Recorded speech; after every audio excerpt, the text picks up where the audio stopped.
बरसात के मौसम की एक काली रात थी। गांव के बाहर फैला हुआ पुराना आम का बगीचा तेज हवा में ऐसे हिल रहा था जैसे हर पेड़ किसी अनजाने डर से कांप रहा हो। गांव के दो दोस्त रोहित और विक्रम शॉर्टकट लेने के लिए उसी बगीचे से गुजरने लगे। रोहित डरते हुआ बोला, विक्रम, मैं तुझे पहले ही मना कर रहा था कि इस रास्ते से मत चल, क्योंकि पूरे गांव में यही कहा जाता है कि इस बगीचे में आधी रात के बाद एक ऐसी भयानक चुड़ैल घूमती है जिसकी लंबी काली चोटी जमीन पर घिसटती रहती है, जिसकी लाल जलती हुई आंखें अंधेरे को चीर देती हैं और जो किसी भी इंसान को पहले मीठी आवाज में अपने पास बुलाती है, लेकिन जो भी उसकी बातों में आ जाता है वो फिर कभी अपने घर वापस नहीं लौटता। विक्रम हंसते हुआ बोला, तू भी ना रोहित, हर पुरानी कहानी पर आंख बंद करके विश्वास कर लेता है लेकिन मैं ऐसी भूत प्रेत और चुड़ैलों की बातों से बिल्कुल नहीं डरता, क्योंकि मुझे पूरा यकीन है कि ये सब लोगों की बनाई हुई अफवाहें हैं ताकि कोई रात के समय इस बगीचे में ना आए। अचानक पूरे बगीचे में एक औरत की बहुत धीमी लेकिन डरावनी हंसी गूंजने लगी। रोहित कांपती आवाज में बोला, क्या तूने भी वही आवाज सुनी? ये किसी इंसान की हंसी नहीं हो सकती, क्योंकि इसमें ऐसा डर छिपा हुआ है जिसे सुनकर ऐसा लग रहा है जैसे कोई हमारी हर हरकत पर नजर रखे हुए हो और धीरे धीरे हमारे बिल्कुल पास आता जा रहा हो। विक्रम घबरा कर बोला, अभी तक तो मैं इन सब बातों पर हंस रहा था, लेकिन अब मेरे शरीर में भी अजीब सी सिहरन दौड़ रही है, क्योंकि ये आवाज हर दिशा से एक साथ सुनाई दे और मुझे ऐसा महसूस हो रहा है जैसे हम दोनों इस बगीचे में बिल्कुल अकेले नहीं हैं। दोनों ने दूर देखा। एक सफेद साड़ी पहने औरत आम के पेड़ के नीचे खड़ी थी।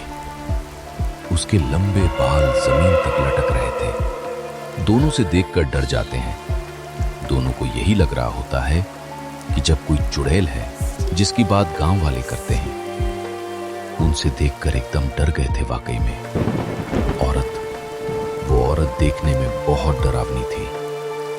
अब औरत उनके सामने थी। माहौल पूरा डरावना था। औरत उनसे बोली, इतनी रात को तुम दोनों इस बगीचे में क्यों आए हो?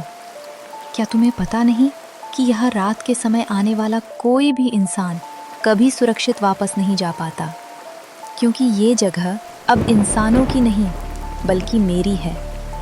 और आज बहुत सालों बाद मुझे 2 नए मेहमान मिले हैं। रोहित डरते हुए बोला, हाँ, हमसे बहुत बड़ी गलती हो गई, हमें जाने दो, हम दोबारा कभी इस बगीचे की तरफ देखने की हिम्मत भी नहीं करेंगे। बस हमें हमारे घर वापस जाने दो। हम किसी को नहीं बताएंगे आपका ये राज कि आप इस बगीचे में हमेशा के लिए ही रहती हो, और हमने तो यहाँ के आम तक नहीं तोड़े।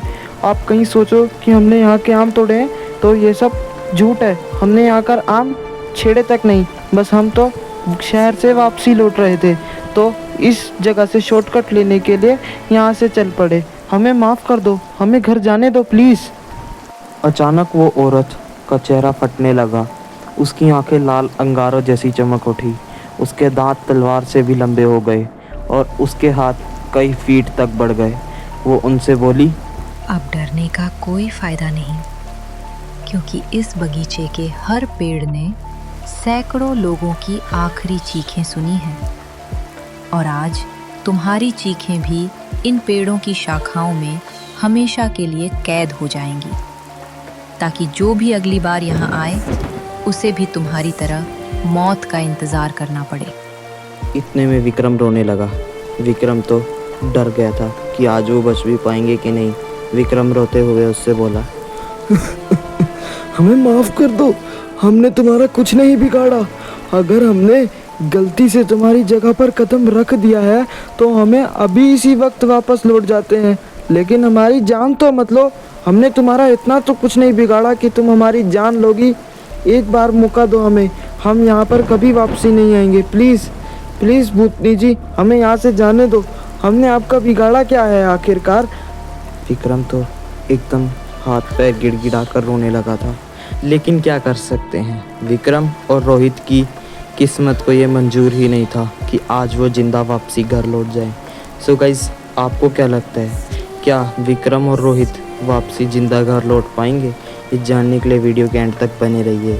और गाइज, ऐसी मोर इंटरेस्टिंग वीडियो के लिए हमारे चैनल पर विजिट कीजिए और हमारे चैनल को लाइक, सब्सक्राइब और शेयर करना मत भूलिए, ताकि हमारी 10K की फिल्मी जल्दी से कंप्लीट हो। तभी चुड़ैल गुस्से में उनसे बोलती है, इन आमों को देखकर तुम्हें मीठे फल दिखाई देते हैं, लेकिन तुम्हें क्या पता कि इन पेड़ों की जड़ों में उन लोगों का खून बहता है जिन्हें मैंने अपनी भूख मिटाने के लिए हमेशा के लिए इस बगीचे का हिस्सा बना दिया था।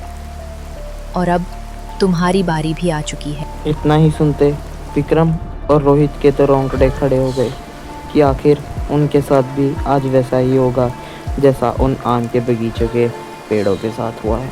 रोहित चीखते हुए विक्रम से बोलता है, विक्रम भाग यहाँ से, अभी के अभी भाग। अगर हम एक इस पल और यहाँ पर रुके तो हम कभी जिंदा नहीं बच पाएंगे। यहाँ से हमें जल्दी से जल्दी भागना होगा और पीछे मत मुड़कर देखना। भाई, मेरी दादी ने मेरे को इससे बचने का नुस्खा बताया हुआ है। विक्रम के कान में जैसे ही रोहित की बात गई, विक्रम ने ना आओ देखा ना ताओ देखा, सिर्फ वह भागना शुरू किया। उसी गीले कीचड़ में उन्होंने बहुत जोर से भागा। दोनों इतने जोर से भाग रहे थे कि दोनों के सांस चढ़ रही थी और पीछे से उसी चुड़ैल की आवाज़ लगातार आ रही थी।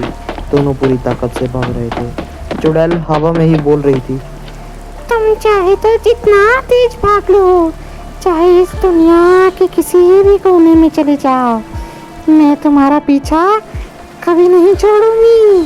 सो गाइस, आपको क्या लगता है, क्या वो दो दोस्त बच पाएंगे? ये जानने के लिए वीडियो का पार्ट 2 देखिए। So do like, share and subscribe our channel for more videos.